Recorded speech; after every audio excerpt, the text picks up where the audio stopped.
Sa isang liblib na baryo, sa paanan ng kabundukan, kung saan ang hamog ay tila yakap ng umaga at ang hangin ay may dalang bulong ng kalikasan. Naninirahan ang isang magsasakang nagngangalang Mateo. Siya ay kilala sa kanilang lugar bilang masipag, ngunit madalas ay mainitin ang ulo at may matalas na dila. Araw-araw, bago pa sumikat ang araw, si Mateo ay nasa bukirin na. Hawak ang kanyang araro. Pinapagal ang sarili sa matigas na lupa. Subalit sa kabila ng kanyang pagsusumikap, tila hindi sumasapat ang kanyang ani upang iahon siya sa kahirapan. Ang kanyang kubo ay luma, ang bubong ay may mga tagas, at ang kanyang hapag ay madalas kulang. Ngunit higit sa kanyang kahirapan, ang tunay na pumipigil kay Mateo ay ang kanyang pag-uugali. Isang hapon, habang pauwi siya mula sa bukid, nadaanan niya ang isang matandang lalaki na nakaupo sa ilalim ng isang punong balete. Ang matanda ay tila nang hihina at pagod. "Magandang hapon, iho," wika ng matanda. Mahina ang tinig. "Maaari mo ba akong tulungan? Ako'y gutom at uhaw." Napatingin si Mateo, ngunit imbes na maawa, siya'y napasimangot. "Pasensya na, matanda," sagot niya. "Sarili ko ngang tiyan, hindi ko mapunan. Ikaw pa kaya?" At agad siyang tumalikod. Iniwan ang matanda sa ilalim ng puno.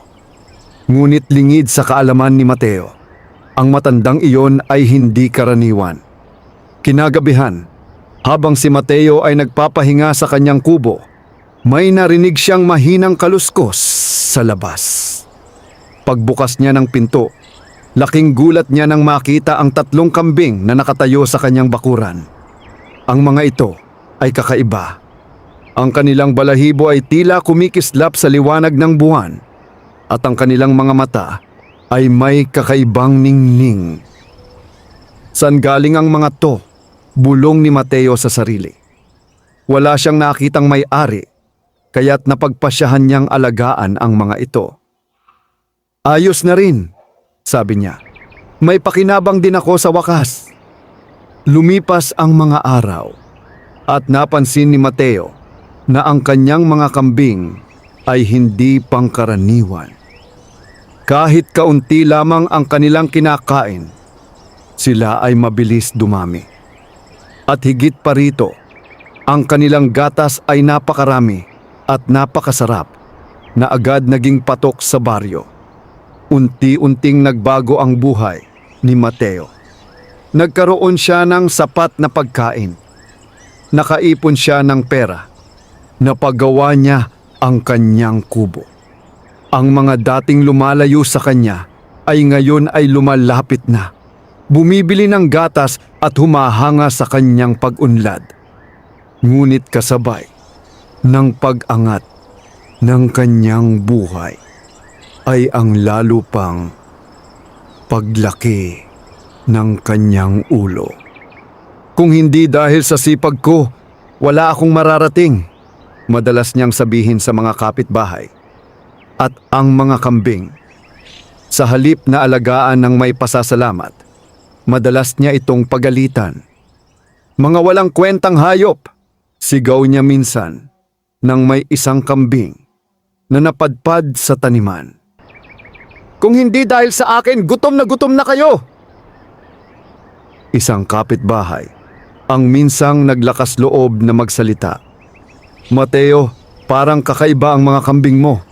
Baka may biyaya yan. Dapat pinapahalagahan mo." Ngunit ngumisi lamang si Mateo.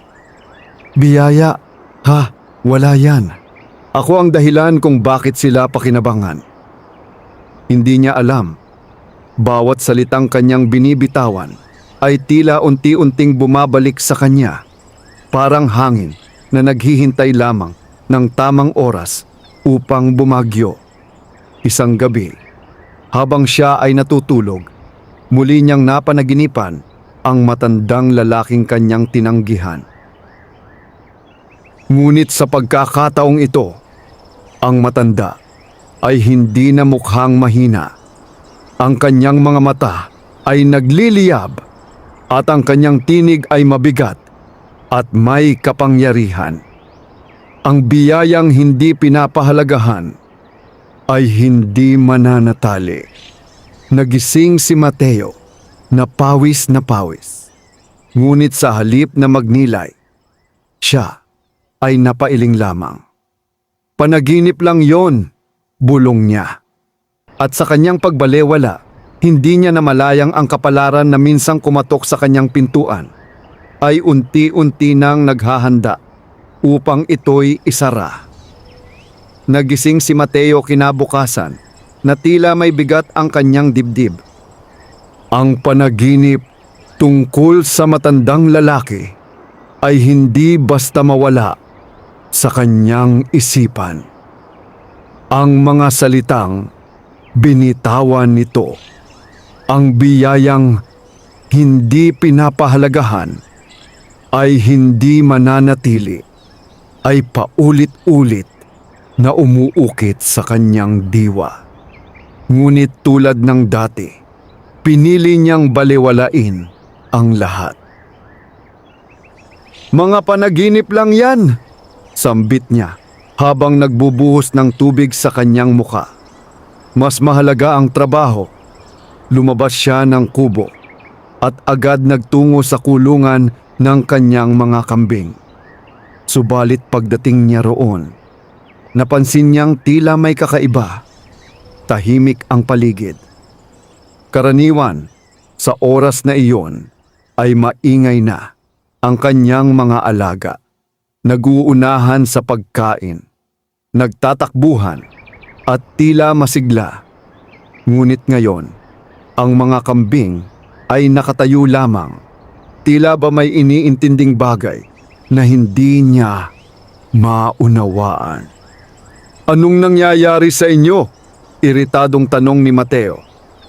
Nilapitan niya ang isa sa mga kambing at marahas itong itinulak. "Kumilos nga kayo! Para kayong mga inutil!" Biglang napatingin ang kambing sa kanya. Sa isang iglap, nakaramdam si Mateo ng kakaibang kilabot. Ang mga mata ng hayop ay tila may lalim. Parang may nais sabihin, parang may hinanakit. Ngunit mabilis din itong nawala. "Imagination ko lang," bulong niya sa sarili sabay talikod. Sa mga sumunod na araw, unti-unting nagbago ang takbo ng kanyang kapalaran. Ang dating masaganang gatas ng kanyang mga kambing ay tila nabawasan. Ang lasa nito ay hindi na kasing sarap tulad ng dati. Ang mga mamimili ay nagsimulang magreklamo. "Mateo, parang iba na ang gatas mo ngayon," sabi ng isang suki. "Hindi na tulad ng dati," dagdag pa ng isa. Napakunot ang noo ni Mateo. "Walang nagbago," sagot niya, may halong galit. "Baka kayo lang ang may problema." Isa-isa, ang mga dating bumibili ay hindi na bumalik. At kasabay nito, ang kanyang mga kambing ay tila humihina. May ilan na hindi na kumakain. May ilan na tila nalulumbay, nakatingin lamang sa malayo, parang may hinihintay. Isang gabi, habang nakaupo si Mateo sa harap ng kanyang kubo, may narinig siyang mahinang tinig mula sa dilim. "Mateo!" Napalingon siya. "Sinong nandyan?" sigaw niya. Ngunit walang sumagot. Tumayo siya at naglakad palapit sa direksyon ng tinig, papunta sa punong balete na kanyang nadadaanan noon. Habang papalapit siya, lalong lumalamig ang hangin. At doon, sa ilalim ng punong iyon, may nakita siyang anino, isang pamilyar na anyo. ang matandang lalaki. Ngunit sa pagkakataong ito, hindi na ito mukhang mahina. Ang tindig nito ay matuwid, ang mga mata ay nagliliwanag, at ang presensya nito ay mabigat, tila may kapangyarihang hindi maipaliwanag. Naalala mo ba ako? Tanong ng matanda. Napaurong si Mateo. Ikaw yung ni... Ang tinanggihan mo, putol ng matanda. Napalunok si Mateo. Anong kailangan mo? Pilit niyang matapang na tanong. Ngunit ang matanda ay ngumiti lamang, isang ngiting may halong lungkot. Hindi ako ang may kailangan, sagot nito. Ikaw. Tahimik ang paligid. Tanging ang hangin lamang ang tila sumasaksi sa kanilang pag-uusap. Ang mga kambing na ibinigay sa iyo, dagdag ng matanda. Hindi mo ba naisip kung saan nagmula? Hindi sumagot si Mateo.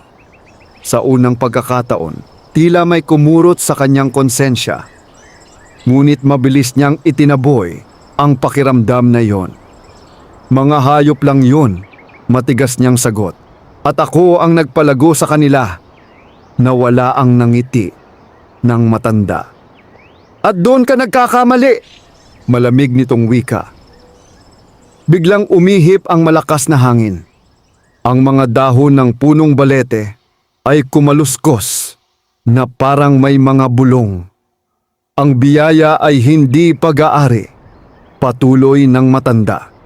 Ito ay ipinagkakaloob at maaaring bawiin. Naramdaman ni Mateo ang panlalamig ng kanyang katawan. Ngunit sa halip na matakot, nanaig ang kanyang pagmamataas. Kung gusto mong bawiin, gawin mo, sigaw niya. Hindi ko kailangan ng kahit sino. Saglit na natahimik ang matanda. Pagkatapos ay tumango ito, parang may napagdesisyonan. Kung iyon ang iyong nais, unti-unting naglaho ang anyo nito sa dilim. At naiwan si Mateo, nag-iisa sa ilalim ng punong balete, habang ang hangin ay patuloy na umiihip na tila may dalang babala. Nang siya'y bumalik sa kanyang kubo, may kakaiba siyang naramdaman. Isang katahimikan na hindi payapa. Isang dilim na hindi simpleng gabi lamang. At sa kulungan ng kanyang mga kambing, may isang aninong gumalaw. Hindi naging payapa ang gabi para kay Mateo. Ang bawat kaluskos ng hangin ay tila may kasamang bulong. Ang bawat anino ay parang may sariling buhay. Ngunit sa kabila ng lahat, pinilit niyang ipikit ang kanyang mga mata. Pinilit niyang takasan ang kaba na unti-unting sumisiksik sa kanyang dibdib. Kinabukasan, maaga siyang nagising. Ngunit bago pa man siya tuluyang makabangon, may kakaiba na siyang naramdaman. Tahimik. Hindi ang karaniwang katahimikan ng umaga, kundi isang uri ng katahimikan na tila may kulang. Mabilis siyang bumangon at tumakbo palabas ng kanyang kubo.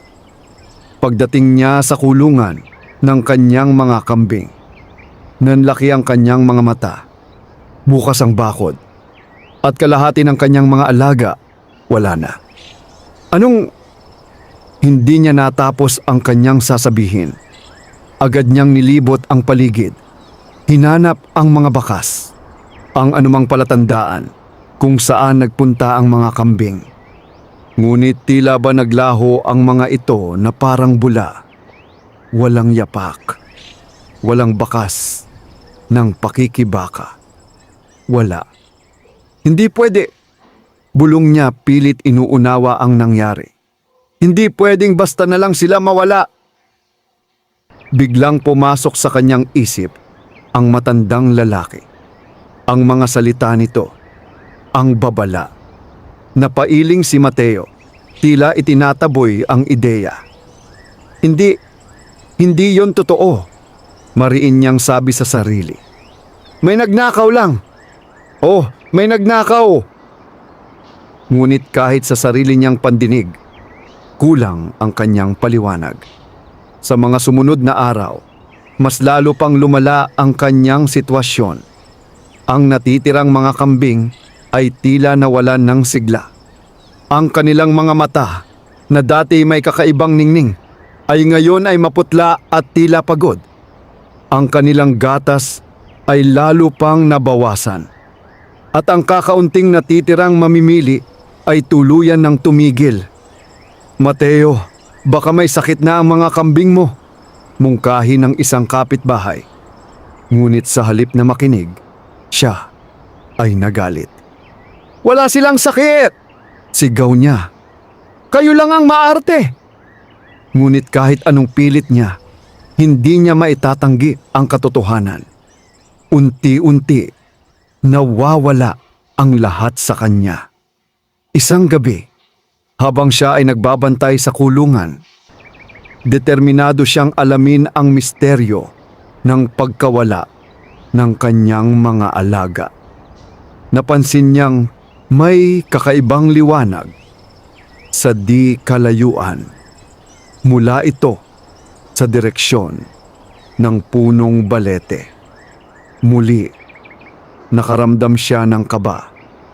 Ngunit sa pagkakataong ito, nanaig ang kanyang kagustuhang malaman ang katotohanan. Dahan-dahan siyang naglakad papunta roon. Habang papalapit siya, narinig niya ang mahihinang tunog. Parang mga yabag, parang mga bulong, parang mga tinig na hindi maintindihan. At doon, sa ilalim ng punong balete, nakita niya ang isang tagpo na nagpahinto sa kanyang paghinga. Ang mga nawawala niyang kambing ay naroon.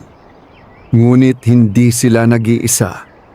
May mga maliliit na nilalang na nakapaligid sa kanila. Mga anyong kakaiba. May mga matang kumikislap at may mga galaw na hindi pangkaraniwan. Mga nilalang na hindi tao. Mga engkanto. Nakatayo si Mateo, hindi makagalaw. Ang kanyang isipan ay puno ng takot at pagkalito. Isa sa mga nilalang ang napalingon sa kanya. At sa isang iglap, tumahimik ang lahat. Ang mga mata ng mga engkanto ay sabay-sabay na tumingin sa kanya. "Bakit ka narito?" tanong ng isa. Ang tinig ay malamig at malinaw. Napaatras si Mateo. Akin yan!" nanginginig niyang sabi. Sabay turo sa mga kambing. "Mga alaga ko yan!" Nagtinginan ang mga nilalang. Pagkatapos ay sabay-sabay silang tumawa. Isang tunog na hindi masaya, kundi nakakatindig balahibo. "Alaga mo!" ulit ng isa. "Hindi mo sila pag-aari," dagdag ng isa pa. "At lalong hindi mo sila pinahahalagahan," sabi ng isa. Mas matindi ang tono. Napayuko si Mateo. Sa unang pagkakataon, wala siyang maisagot. Mula sa likuran ng mga nilalang, unti-unting lumitaw ang matandang lalaki. Ngunit ngayon, hindi na siya mukhang isang simpleng matanda. Ang kanyang anyo ay nagliliwanag at ang kanyang presensya ay puno ng kapangyarihan. "Mateo," wika nito, "ito na ang bunga ng iyong pagmamataas." Napatingin si Mateo. Ang kanyang mga mata ay puno ng takot. "Please," mahina niyang sabi, "ibalik mo sila." Ngunit ang matanda ay nanatiling tahimik. At sa katahimikang iyon, unti-unting naunawaan ni Mateo na may mga bagay sa mundo na hindi kayang bilhin, hindi kayang angkinin, at lalong hindi kayang maliitin. At ngayon, unti-unti na niyang binabayaran ang lahat ng kanyang pagkukulang. Nanatiling nakaluhod si Mateo sa paanan ng punong balete. Ang kanyang mga tuhod ay bahagyang nanginginig habang nakatingala sa matandang nilalang na ngayon ay malinaw ng hindi pangkaraniwan. Ang liwanag na bumabalot dito ay tila hindi mula sa buwan o apoy, kundi mula sa isang kapangyarihang hindi maipaliwanag. Sa paligid, ang mga engkanto ay tahimik na nakamasid. Ang kanilang mga mata ay hindi na mapangutya tulad kanina, kundi puno ng malamig na paghatol. Please! Muli niyang pagsusumamo, mas mababa ang tinig. Hindi ko alam na... Hindi mo alam? Putol ng matanda. Ang boses nito ay hindi malakas, ngunit sapat upang patahimikin ang hangin. Hindi mo alam na ang kabutihan ay dapat sinusuklian ng pagpapahalaga. Dagdag nito, napatikom ang bibig ni Mateo. Wala siyang maibigay na sagot. Dahan-dahang lumapit ang matanda at sa bawat hakbang nito ay tila bumibigat ang paligid. Ang lupa ay bahagyang nanginginig at ang mga dahon ay kusang kumakaluskos. Ang mga kambing na ito, wika nito habang tinuturo ang mga hayop, ay hindi basta hayop lamang. Sila ay ipinagkaloob bilang biyaya, isang pagkakataon upang baguhin ang iyong buhay. Napayuko si Mateo. Sa kanyang isipan, bumalik ang mga sandali kung kailan pinagalitan niya ang mga ito, kung paano niya sila tinuring na walang halaga, kung paanong inangkin niya ang tagumpay na hindi naman niya lubos na pinaghirapan. Ngunit pinili mong maliitin ang biyayang iyon. Patuloy ng matanda. Isang engkanto ang lumapit. Hawak ang isang maliit na sisidlan na kumikislap sa dilim. At hindi lamang iyon, dagdag nito, pinili mong maging bulag sa katotohanan. Patawarin niyo ako! Mahina at halos pabulong na wika ni Mateo. Sa unang pagkakataon, ang kanyang tinig ay walang yabang, walang galit, kundi isang lalim ng pagsisisi na hindi niya kailanman naramdaman noon.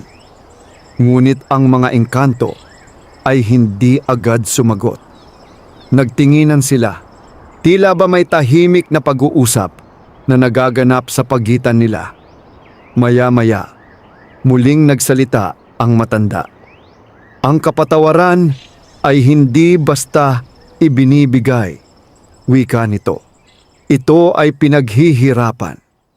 Napatingin si Mateo, may bahagyang pag-asa sa kanyang mga mata.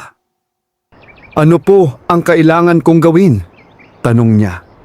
Tahimik ang paligid. Pagkatapos, itinaas ng matanda ang kanyang kamay. Sa isang iglap, nagbago ang anyo ng paligid. Ang liwanag ay naging mas maliwanag. Ang hangin ay naging mas malamig. At sa harap ni Mateo, lumitaw ang isang tanawin, ang kanyang sarili. Ngunit hindi ang kasalukuyang siya, kundi ang mga sandaling nagdaan. Nakita niya kung paano niya tinanggihan ang matandang lalaki. Nakita niya kung paano niya sinigawan ang kanyang mga kambing. Nakita niya kung paano niya itinaboy ang mga taong gustong tumulong. At higit sa lahat, nakita niya kung paano niya sinayang ang pagkakataong maging mabuti. Napapikit si Mateo. Ang bawat alaala ay parang kutsilyong unti-unting sumasaksak sa kanyang konsensya. Hindi pa huli ang lahat, wika ng matanda. Ngayon ay mas mahinahon ang tinig. Dahan-dahang naglaho ang mga imahe. At muli, bumalik ang kanilang paligid sa ilalim ng punong balete. Ngunit upang mabawi ang iyong kapalaran, patuloy nito, kailangan mong patunayan na ikaw ay nagbago. Ano po ang ibig ninyong sabihin? Tanong ni Mateo. Isang engkanto ang lumapit at iniabot ang maliit na sisidlan na kanina pahawak. Sa loob nito ay may kumikislap na likido. Tila parang liwanag na naging tubig. Ito ang patak ng pagbawi, sabi nito. Ito ang magiging susi sa iyong pagsubok. Tinanggap ni Mateo ang sisidlan. Nanginginig ang kanyang mga kamay. Sa loob ng 7 araw, dagdag ng matanda, kailangan mong gawin ang kabutihan ng walang hinihintay na kapalit.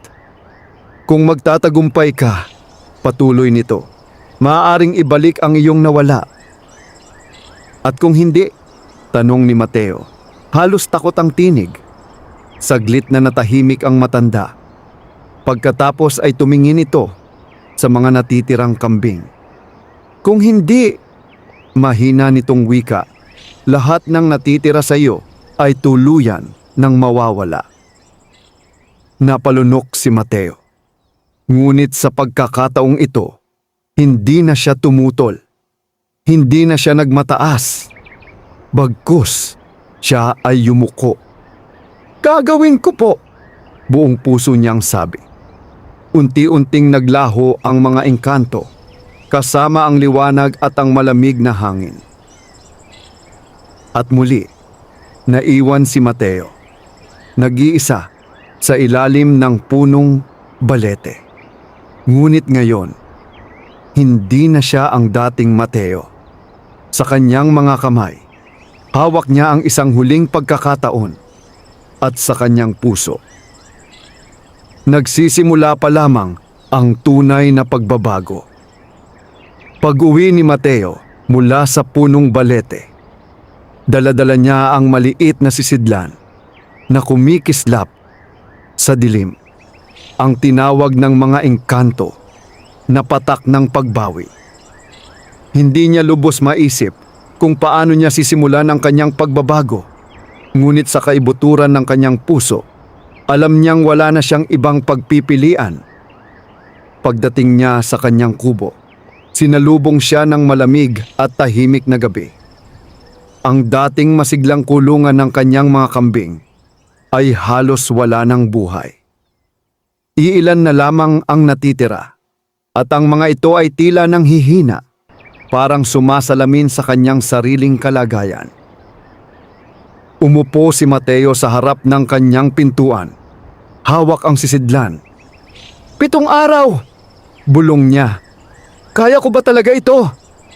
Sa unang pagkakataon sa kanyang buhay, naramdaman niya ang pag-aalinlangan. Hindi sa mundo, kundi sa kanyang sarili. Kinabukasan, maaga siyang nagising. Walang sigaw, walang galit. Tahimik lamang siyang tumayo at nagsimulang maglinis ng kulungan ng kanyang mga kambing. Dahan-dahan, maingat, para bang bawat galaw ay may bagong kahulugan. Habang siya'y abala, napansin niya ang isa sa kanyang mga kambing, isang maliit at payat na tila hirap ng tumayo. Dati, marahil ay sisigawan niya ito. Ngunit ngayon, lumapit siya at marahang hinawakan ang hayop. Pasensya ka na, bulong niya. Pinainom niya ito ng tubig, nilagyan ng sariwang damo, at inalagaan na parang ito ang pinakamahalagang bagay sa kanyang buhay. At sa sandaling iyon, may kakaibang nangyari. Ang sisidlan na kanyang iniwan sa tabi ay bahagyang kumislap. Hindi niya agad napansin, ngunit may isang patak ng liwanag, ang tila naging mas maliwanag kaysa dati. Lumipas ang ilang oras. Habang siya'y naglalakad papunta sa baryo upang bumili ng kaunting pagkain, nadaanan niya ang isang batang babae na nakaupo sa gilid ng daan. Ang bata ay umiiyak. Anong nangyari sa'yo? Tanong ni Mateo. Maingat ang tinig. Hindi agad sumagot ang bata. Ngunit kalaunan, sinabi nito, nawawala po ang nanay ko. Hindi ko na po alam kung saan ako pupunta. Napatingin si Mateo sa paligid. Walang ibang tao. Walang sino man natutulong. Sa dati niyang pag-uugali, malamang ay iiling lamang siya at maglalakad palayo. Ngunit ngayon, halika, sabi niya. Tulungan kitang hanapin siya. Inalalayan niya ang bata, tinanong ang mga tao sa paligid, at isa-isa nilang hinanap ang ina nito. Matagal ang kanilang paglalakad. Mainit ang araw. Ngunit hindi siya sumuko. Hanggang sa wakas, sa kabilang dulo ng baryo, nakita nila ang isang babaeng balisa. Halatang hinahanap ang kanyang anak. "Nay!" sigaw ng bata. Agad silang nagyakap. Napangiti si Mateo, tahimik na nanood mula sa gilid. "Maraming salamat po," sabi ng ina ng bata, puno ng pasasalamat. Ngunit si Mateo ay umiling lamang. "Wala yon," sagot niya. "Ingat kayo." At tahimik siyang umalis. Pagbalik niya sa kanyang kubo, pagod ngunit may kakaibang gaan sa pakiramdam. Napansin niya ang sisidlan. Mas maliwanag na ito ngayon. 2 patak ng liwanag ang kumikislap sa loob. Napaupo siya. Unti-unting nagbago ang kanyang ekspresyon. Hindi na ito pagdududa. Hindi na rin takot, kundi pag-asa. "Ganito pala!" bulong niya. Ngunit hindi pa tapos ang kanyang pagsubok. Habang papalubog ang araw, may narinig siyang malakas na katok sa kanyang pintuan. Pagbukas niya, tumambad sa kanya ang isang lalaking galit, isa sa kanyang mga dating mamimili. "Mateo!" sigaw nito. "Dahil sa'yo, nalugi ako! Binenta ko ang gatas mo, pero reklamo ng reklamo ang mga tao!" Napaatras si Mateo sa dati niyang sarili. Siguradong sasagot siya ng pabalang. Ngunit ngayon, nanahimik siya. "Pasensya na," sabi niya. Napakunot ang noo ng lalaki.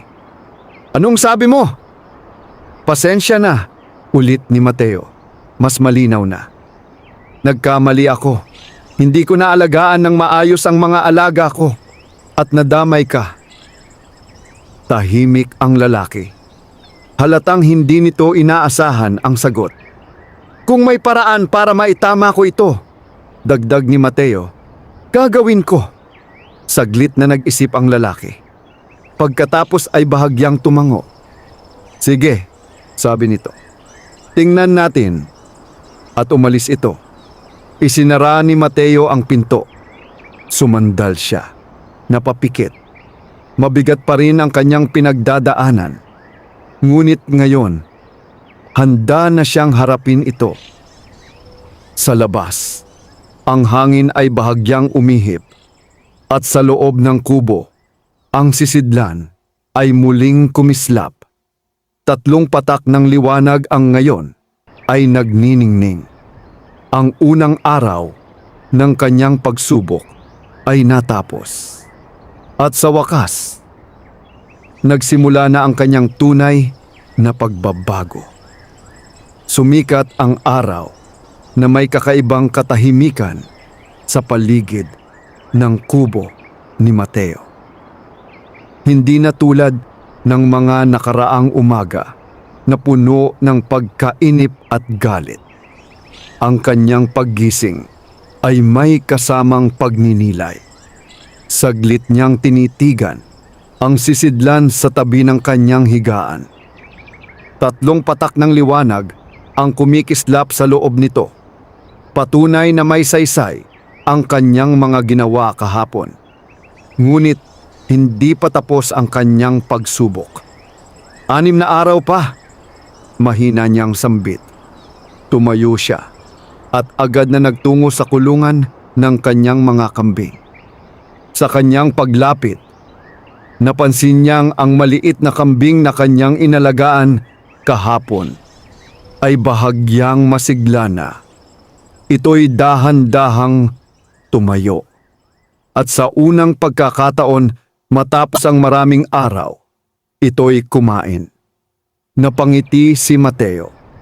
Isang ngiting hindi bunga ng tagumpay, kundi ng pag-aalaga. Salamat. Bulong niya. Hindi niya alam kung kanino, sa kambing, sa sarili, o sa pagkakataong ibinigay sa kanya. Matapos niyang asikasuhin ang kanyang mga alaga, napansin niyang halos wala na siyang pagkain. Ang kaunting ipon na meron siya ay mabilis na nauubos. Dati, marahil ay sisihin niya ang mundo. Ngunit ngayon, alam niyang ito ang bunga ng kanyang mga nakaraang pagkakamali. Habang siya'y naglalakad papunta sa baryo, dala ang kakaunting pera na natitira sa kanya. May nakita siyang matandang babae na hirap magbuhat ng isang bayong ng gulay. Halos matumba ito sa bigat. Saglit na napahinto si Mateo. Napatingin siya sa kanyang sarili. Pagod, gutom, at may sariling problema. Ngunit naalala niya ang mga salita ng engkanto. Kailangan mong gawin ang kabutihan ng walang hinihintay na kapalit. Huminga siya ng malalim at lumapit. "Nay, tulungan ko po kayo," sabi niya. Nagulat ang matanda, ngunit ngumiti. "Salamat, iho. Mabigat na talaga ito para sa akin." Kinuha ni Mateo ang bayong at binuhat ito papunta sa bahay ng matanda. Malayo ang kanilang nilakad. Mainit ang araw. At bawat hakbang ay tila pabigat sa kanyang katawan. Ngunit hindi siya nagreklamo. Pagdating nila sa bahay, inilapag niya ang bayong at bahagyang yumuko. "Eto na po." "Maraming salamat," sabi ng matanda. "Sandali, ikukuha kita ng makakain." Ngunit agad na umiling si Mateo. "Hindi na po, ayos lang po ako." Sa katunayan, gutom na siya. Ngunit pinili niyang tumalikod at umalis. Habang siya'y naglalakad palayo, may kakaibang init na kanyang naramdaman. Hindi sa katawan, kundi sa puso. Pagbalik niya sa kanyang kubo, agad niyang tiningnan ang sisidlan. 4 na patak na ngayon ang kumikislap. Ngunit kasabay ng liwanag ay ang kanyang kahinaan. Umupo siya. Humawak sa kanyang tiyan. At sa unang pagkakataon sa kanyang pagbabago, naramdaman niya ang tunay na hirap ng pagtulong. Ang pagbibigay kahit siya'y kapos. "Ganito pala," bulong niya. Lumipas ang oras. Habang papalapit ang gabi, isang malakas na ulan ang bumuhos. Ang hangin ay umihip ng malakas, at ang bubong ng kanyang kubo ay nagsimulang tumagas. Habang siya'y naglalagay ng palanggana upang saluhin ang tubig, may narinig siyang sigaw mula sa labas. "Tulong!" Agad siyang napatingin. Sa kabila ng ulan, may isang lalaking nadulas sa maputik na daan at hindi makabangon. Saglit na nag-alinlangan si Mateo. Malakas ang ulan. Madulas ang paligid. At pagod na siya. Ngunit muli, naalala niya ang kanyang layunin. Tumakbo siya palabas, walang pag-aalinlangan. Tinulungan niyang tumayo ang lalaki. Inalalayan ito papunta sa mas ligtas na lugar at sinigurong maayos ito bago bumalik sa kanyang kubo, basang-basa at nanginginig sa lamig. "Salamat," pahabol ng lalaki. Ngunit si Mateo ay tumango lamang. Pagpasok niya sa kubo, halos hindi na niya maramdaman ang kanyang katawan sa lamig at pagod. Ngunit bago siya tuluyang umupo, tumingin muna siya sa sisidlan. 5 patak ng liwanag ang nagniningning. Napangiti siya. Hindi dahil sa dami nito, kundi dahil sa unti-unti niyang nauunawaan. na ang kabutihan ay hindi madaling gawin. Ito ay may kapalit, sakit, pagod, sakit. Ngunit sa kabila nito, ito rin ay may dalang liwanag. Humiga si Mateo, pinikit ang kanyang mga mata, at sa gitna ng malakas na ulan at malamig na gabi, may isang bagay na malinaw sa kanya. Hindi na siya ang dating taong puno ng yabang. At kahit mahirap ang landas, handa siyang magpatuloy. Madilim pa ang langit nang magising si Mateo. Ang ulan mula kagabi ay humupa na, ngunit ang lupa ay nananatiling basa at maputik. Ang kanyang katawan ay mabigat. Ramdam pa rin niya ang pagod at lamig na kanyang tiniis. Sa isang sulok ng kanyang kubo, ang sisidlan ay tahimik na kumikislap. 5 patak ng liwanag. 2 na lamang ang kulang. Ngunit sa araw na iyon, hindi lakas ang kanyang kakailanganin, kundi katatagan ng loob. Dahan-dahan siyang bumangon at lumabas upang silipin ang kanyang mga kambing. Sa kabila ng mga nagdaang araw, tila may bahagyang pagbabago sa mga ito. Hindi pa man ganap na malakas, ngunit hindi na rin kasing hina ng dati. "Magtiis lang kayo," mahina niyang sabi. "Malalampasan din natin ito." Pagkatapos ay tumungo siya sa baryo, umaasang makahanap ng paraan upang kahit papaano ay may maipambili siya ng pagkain. Habang siya'y naglalakad, napansin niya ang isang kumpol ng tao sa gitna ng daan. May kaguluhan. Lumapit siya. Sa gitna ng mga tao ay isang binatang nakaluhod. Hawak ang isang maliit na supot. "Hindi ko kinuha yan," sigaw ng binata. "Hindi akin yan." "Sinungaling," sigaw ng isang matandang lalaki. "Ikaw lang ang malapit sa tindahan ko." Nagtinginan ang mga tao. Ang ilan ay galit. Ang iba ay nagdududa. At ang ilan ay naghihintay lamang ng mangyayari. Napansin ni Mateo ang supot, punong-puno ng barya. At sa isang iglap, may kakaibang pumasok sa kanyang isipan. Kung kukunin niya iyon, maaari niyang gamitin ang pera. Makakabili siya ng pagkain. Makakabawi siya sa kanyang buhay. Walang makakaalam. Saglit siyang natigilan. Ang kanyang mga paa ay tila kusang lumapit. Ang kanyang mga mata ay nakatuon sa supot. At sa kanyang puso, muling sumulpot ang dating Mateo. Ang Mateo na handang unahin ang sarili. Ngunit bago pa man siya tuluyang makalapit, may isang tinig na tila bumulong sa kanyang isipan. Ang kabutihan ay walang hinihintay na kapalit. Napapikit siya, mahigpit, at saka siya huminga ng malalim. Pagmulat niya, tila malinaw na muli ang kanyang isip. Lumapit siya sa gitna. "Sandali," sabi niya. Napatingin ang lahat sa kanya. "Anong alam mo?" tanong ng matanda. Tumingin si Mateo sa binata. Ang takot sa mga mata nito ay hindi maikakaila. "Hindi siya ang kumuha," sabi ni Mateo. Nagbulungan ang mga tao. "At paano mo nasabi?" tanong ng isa. Tahimik si Mateo sandali.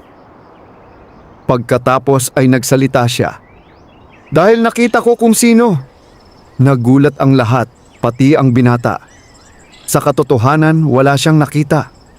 Ngunit naramdaman niya ang tama. At minsan, sapat na yon. "Isang batang dumaan kanina," dagdag niya.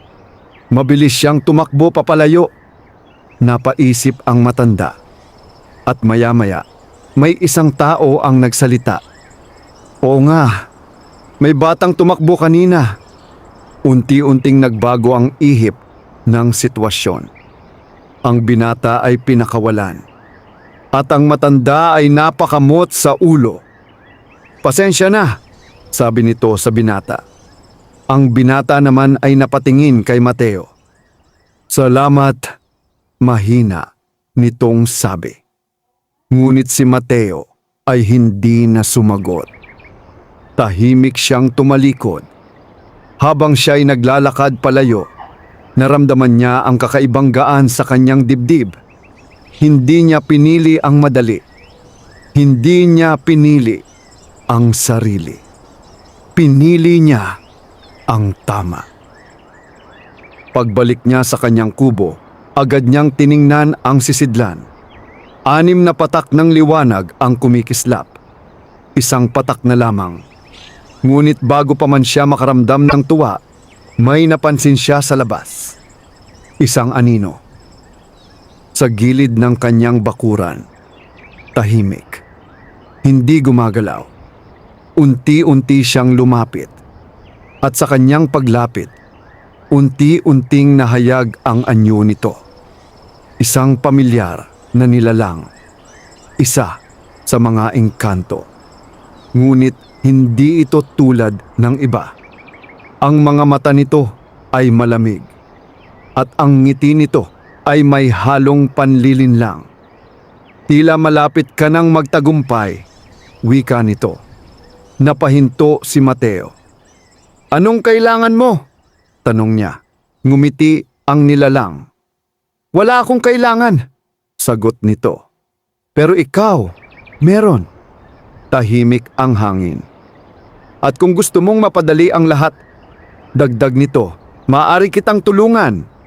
Napakunot ang noo ni Mateo. "Tulungan? Paano?" Dahan-dahang lumapit ang engkanto. At kapalit ng isang maliit na bagay, bulong nito. "Makukuha mo agad ang iyong nais." Napalunok si Mateo. Sa harap niya ngayon ay hindi hirap. Hindi sakripisyo, kundi isang tukso.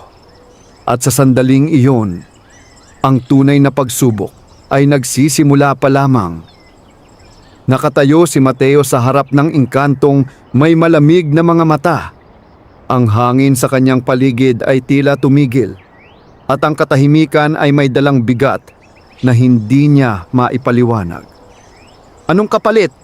maingat niyang tanong. Ngumiti ang engkanto. Isang ngiting hindi nagbibigay ng kapanatagan. "Isang simpleng bagay lamang," sagot nito. "Ang huling patak sa iyong sisidlan, ibigay mo sa akin." Napatingin si Mateo sa kanyang hawak. 6 na patak ng liwanag ang kumikislap. Halos kumpleto na. "Kapag ibinigay mo yan," patuloy ng engkanto, "hindi mo na kailangang maghirap pa. Ibabalik ko ang lahat, ang iyong mga kambing, ang iyong kasaganaan, at higit pa." Saglit na natahimik si Mateo. Ang alok ay napakadali. Isang kapalit lamang. At makukuha na niya ang lahat. Walang sakit, walang sakripisyo, walang paghihirap. "Bakit mo ginagawa ito?" tanong niya. Bahagyang kumunot ang noo ng engkanto. Ngunit agad itong ngumiti muli. "Dahil hindi lahat ng tulad namin ay pare-pareho," sagot nito. "May ilan sa amin na mas praktikal." Tahimik si Mateo. Sa kanyang isipan, bumalik ang lahat. Ang gutom na kanyang naramdaman, ang pagod na kanyang tiniis, ang ulan na kanyang hinarap, ang mga pagkakataong pinili niyang tumulong kahit siya ay kapos. At ngayon, isang desisyon na lamang ang pagitan niya at ng kanyang ninanais. Isang patak lang. Bulong ng engkanto. Lumapit ito, dahan-dahan. "Hindi mo na kailangang patunayan pa ang sarili mo," dagdag nito. "Sapat na ang nagawa mo." Napapikit si Mateo. Sa loob ng kanyang dibdib, may 2 tinig na naglalaban. Ang isa, ang dating siya, pagod, gutom, handang pumili ng madali.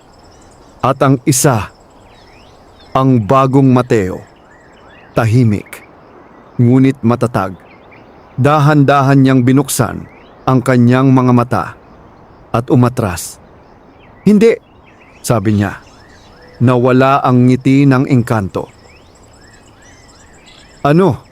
Malamig nitong tanong. "Hindi ko ibibigay," ulit ni Mateo. "Kung may kailangan akong patunayan, gagawin ko iyon ng tama."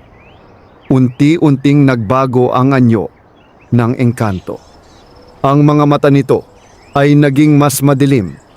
Ang paligid ay tila lumamig. "Pinipili mo ang hirap?" tanong nito. "Pinipili ko ang tama," sagot ni Mateo. Saglit na natahimik ang lahat. Pagkatapos ay biglang natawa ang engkanto. Isang malakas at malamig na halakhak. "Kung ganoon," sabi nito, "tingnan natin kung hanggang saan ka tatagal." Sa isang iglap, naglaho ito. At kasabay ng pagkawala nito ay ang biglang pagdilim ng langit. Umihip ang malakas na hangin. At mula sa malayo, may narinig si Mateo. Isang mahinang ungol mula sa kanyang kulungan. Agad siyang tumakbo. Pagdating niya roon, nanlaki ang kanyang mga mata. Ang kanyang natitirang mga kambing ay tila nanghihina muli, mas malala kaysa dati. Ang maliit na kambing na kanyang inalagaan ay halos hindi na makagalaw. Hindi pwede, bulong niya. Lumuhod siya at agad itong inalagaan. Pinainom, hinaplos, pinilit palakasin. Ngunit tila may kung anong puwersa ang kumikilos laban sa kanya. Lumipas ang oras. Walang tigil ang kanyang pag-aalaga. Walang tigil ang kanyang pagsisikap. Hanggang sa unti-unting humina ang paghinga ng maliit na kambing. At saka ngayon pa, bulong niya, halos maiyak. Ngunit hindi siya sumuko.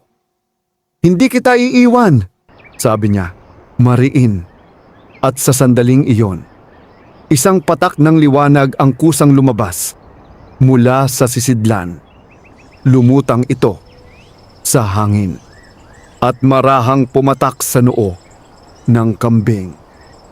Sa isang iglap, kumislap ang liwanag at ang hangin ay tila tumigil.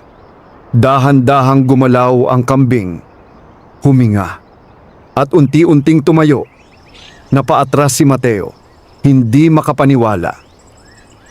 Ang sisidlan, 7 patak na ngayon ang nagniningining. Kumpleto, tahimik ang paligid. Ang bagyo ay biglang humupa. At mula sa dilim, unti-unting lumitaw ang liwanag. At sa liwanag na iyon, isang pamilyar na anyo ang dahan-dahang nagpakita. Ang matandang lalaki. Ngunit ngayon, ang kanyang presensya ay mas maliwanag, mas payapa. "Natapos mo!" wika nito. Napatulala si Mateo. "Hindi dahil sa lakas," dagdag nito, "kundi dahil sa puso." Napaluhod si Mateo. Ang kanyang mga mata ay puno ng luha, ngunit hindi na ito luha ng pagsisisi, kundi ng pagbabago. At sa sandaling iyon, handa na siyang harapin ang bunga ng kanyang pinili. Ang liwanag na bumabalot sa paligid ay hindi na nakakasilaw. Ito'y banayad, tila yakap ng isang umagang puno ng pag-asa. Sa harap ni Mateo ay nakatayo ang matandang nilalang, ang tunay na anyo ng isang makapangyarihang engkanto. Tahimik ang lahat. Tanging ang marahang paghinga ni Mateo at ang mahinang pag-aspas ng hangin ang maririnig. "Natapos mo ang pagsubok," muling wika ng engkanto. Unti-unting tumayo si Mateo, ngunit nanatiling nakayuko ang kanyang ulo. Hindi na dahil sa takot, kundi sa paggalang. "Hindi ako sigurado kung karapat-dapat ako," mahina niyang sabi. Bahagyang ngumiti ang engkanto. Ang taong marunong magtanong ng ganyan, sagot nito, ay mas malapit sa pagiging karapat-dapat kaysa sa taong naniniwalang sapat na siya. Napatingin si Mateo. Sa kauna-unahang pagkakataon, hindi niya naramdaman ang bigat ng presensya ng engkanto, kundi isang uri ng kapayapaan. Dahan-dahang itinaas ng nilalang ang kanyang kamay. Sa isang iglap, ang paligid ay nagbago. Ang kanyang kulungan, na dati halos wala ng buhay, ay napuno ng liwanag. At mula sa liwanag na iyon, isa-isang lumitaw ang kanyang mga kambing. Hindi lamang ang mga natitira, kundi pati ang mga nawala. Mas malusog, mas masigla. At ang kanilang mga mata ay muling nagningning, ngunit ngayon mas payapa. Napahawak si Mateo sa kanyang dibdib. "Hindi ito," bulong niya. Ngunit bago pa niya matapos ang kanyang sasabihin, nagsalita ang engkanto. "Ang biyaya ay naibalik," wika nito. Ngunit hindi na ito tulad ng dati. Napakunot ang noo ni Mateo. "Ano po ang ibig ninyong sabihin?" Lumapit ang engkanto sa isa sa mga kambing at marahang hinaplos ito. "Dati, ang biyayang ito ay ibinigay sa iyo nang walang gabay," sabi nito. "Ngayon ito ay ibinabalik sa iyo kasama ang iyong natutunan." Tahimik si Mateo. "At tandaan mo," dagdag ng engkanto, "ang biyaya ay hindi nasusukat sa dami, kundi sa paraan ng paggamit nito." Dahan-dahang tumango si Mateo. Hindi na siya nagtanong pa. Hindi na rin siya naghangad ng higit. Sapat na ang lahat. Ngunit hindi pa doon nagtatapos ang lahat. Mula sa likuran ng engkanto, unti-unting lumitaw ang iba pang mga nilalang. Ang mga engkantong dati niyang nakita sa ilalim ng punong balete. Ngunit ngayon, ang kanilang mga mukha ay hindi na malamig, hindi na mapanghusga, kundi tila may bahagyang paggalang. Isa sa kanila ang lumapit. "Ikaw ay nagbago," sabi nito. "At hindi lahat ay nagkakaroon ng pagkakataong gawin iyon. Hindi lahat ay tinatanggap ang pagkakataon," dagdag ng isa pa. Napayuko si Mateo. "Marami pa akong kailangang matutunan," sagot niya. "At yun ang dahilan kung bakit karapat-dapat kang magsimula muli," wika ng matandang engkanto. Sa isang iglap, ang liwanag ay muling lumakas. At bago pa man tuluyang maglaho ang mga nilalang, may isang huling paalala ang iniwan ng matanda. "Mateo." Napatingin siya. Kapag muli mong nakalimutan ang halaga ng kabutihan, sandaling tumigil ang engkanto. At kapag muli mong minata ang biyaya, ang tinig nito ay hindi galit, ngunit may bigat. Hindi na muling kakatok ang pagkakataon. At sa huling sandali, naghalo sila. Tahimik na bumalik ang paligid sa dati. Ang hangin ay muling umihip. Ang gabi ay muling naging payapa. At si Mateo, nakatingin sa kanyang mga kambing, sa kanyang kubo, sa kanyang bagong simula. Dahan-dahan siyang lumapit sa mga ito. Hindi bilang may-ari, kundi bilang tagapag-alaga. "Hindi ko na kayo pababayaan," mahina niyang sabi. At sa sandaling iyon, hindi lamang ang kanyang buhay ang nagbago, kundi pati ang kanyang puso. Sumikat ang araw sa baryo na tila mas maliwanag kaysa dati. Ang mga sinag nito ay dahan-dahang tumama sa kubo ni Mateo. Isang kubong minsang naging saksi sa kanyang pagmamataas. Ngunit ngayon ay tahanan na ng pagbabago. Maagang nagising si Mateo, hindi dahil sa pangangailangan, kundi dahil sa kagustuhang magsimula. Lumabas siya at sinalubong ng malamig na hangin ng umaga. Sa kanyang harapan, ang kanyang mga kambing ay masiglang kumikilos, malulusog, payapa, at tila ba mas malapit sa kanya kaysa dati. Ngunit higit sa lahat, may isang bagay na nagbago. Ang paraan ng kanyang pagtingin sa kanila, hindi na bilang pag-aari, kundi bilang biyaya. Lumapit siya sa mga ito at marahang hinaplos ang isa. "Salamat," bulong niya. At sa simpleng salitang iyon, naroon ang lahat, ang pagsisisi, ang pasasalamat, at ang pangakong hindi na niya uulitin ang kanyang mga pagkakamali.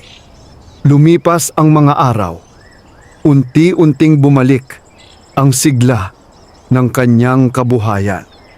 Ngunit hindi na ito tulad ng dati.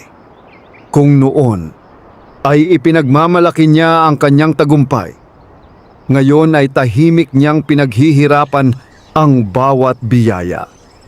Ang mga taong dati lumayo sa kanya ay nagsimulang bumalik.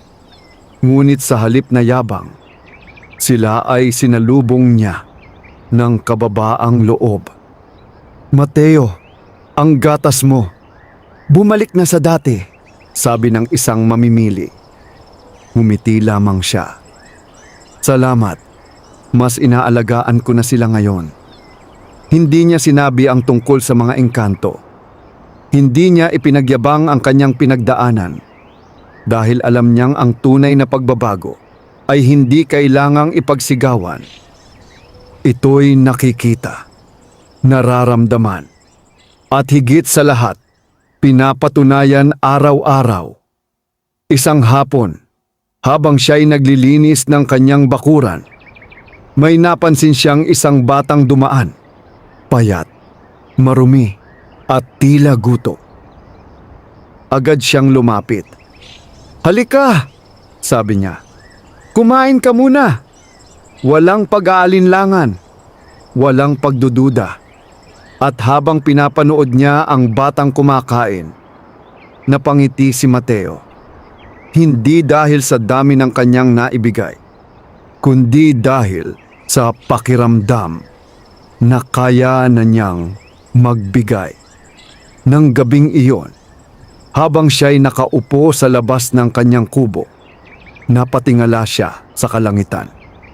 Tahimik ang gabi, ngunit sa kanyang puso, may kapayapaan.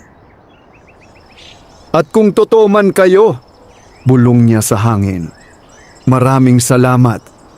Saglit na umihip ang hangin. Banayad, mainit, parang tugon. Napangiti siya. At sa malayo, sa ilalim ng punong balete, may isang mahinang liwanag ang kumislap. Hindi bilang babala, kundi bilang paalala na may mga biyayang hindi nakikita, ngunit kailanman ay hindi nawawala. Mula sa araw na iyon, si Mateo ay hindi na lamang isang magsasaka. Siya ay naging isang taong marunong magpasalamat, magpakumbaba, at magmahal. At ang kanyang kwento ay nanatili sa baryo, hindi bilang alamat ng engkanto, kundi bilang paalala na ang tunay na kayamanan ay hindi nasusukat sa kung ano ang mayroon ka, kundi sa kung paano mo ito pinapahalagahan. Wakas.